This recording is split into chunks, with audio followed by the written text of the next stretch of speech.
Government of India నన్ను China పంపించింది. China కూడా వెళ్ళేసి వచ్చాను.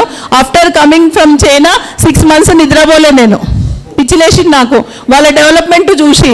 వాళ్ళు మనకన్నా తర్వాత స్వాతంత్రం వచ్చింది, మనకన్నా జనాభా ఎక్కువ ఉన్నారు, కానీ వాళ్ళు మనలాగా లేజీ కాదు. They work hard. వచ్చినాక బుక్ రాసా నేను, లెసన్స్ ఫ్రమ్ చైనా అని. నేర్చుకున్నాము ఎక్కడి నుంచి అయినా. అక్కడ చైనా భాషలోనే మాట్లాడతారు.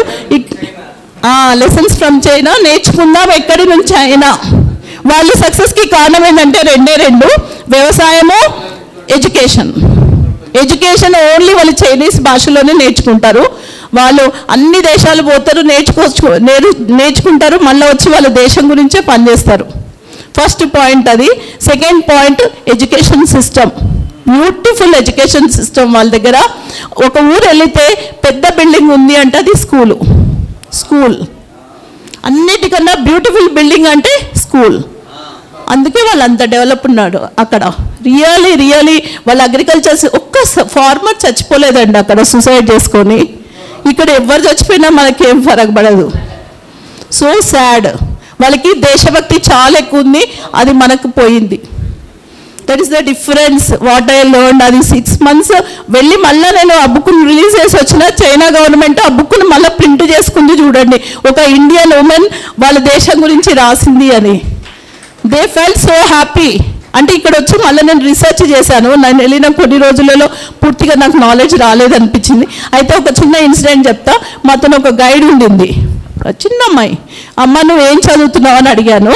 ఫార్మసీ చదువుతున్నా అని చెప్పింది. నీకు ఇష్టమా ఫార్మసీ అంటే? కాదు, నా దేశానికి ఇప్పుడు ఫార్మసిస్టులు అవసరం ఉంది, అందుకే చదువుతున్నా అన్నది. అక్కడ పాయింట్ మీరు చూడండి. నాకైతే ఐ ఫెల్ట్ సో షేమ్. నేను జీవితంలో ఇప్పటి వరకు ఆలోచించలే నా దేశానికి ఏమవసరమని. ఆ అమ్మాయి ఎందుకు చదువుతుంది? Because there country need pharmacist. So she studying pharmacy. అసలు ఆ థాట్ ప్రాసెసింగ్ ఉందా ఇండియాలో? పిల్లలు పుట్టాలి, ఒకరిని డాక్టర్ చేయాలి, ఒకరిని ఇంజనీర్ చేయాలి, అమెరికా పంపించాలి, అయిపోయి మనం వెళ్ళి ఓల్డేజ్ హోమ్లలో ఉండాలి, లేదా ఆ సెంట్రల్ జైళ్ళల్లో ఉండాలి.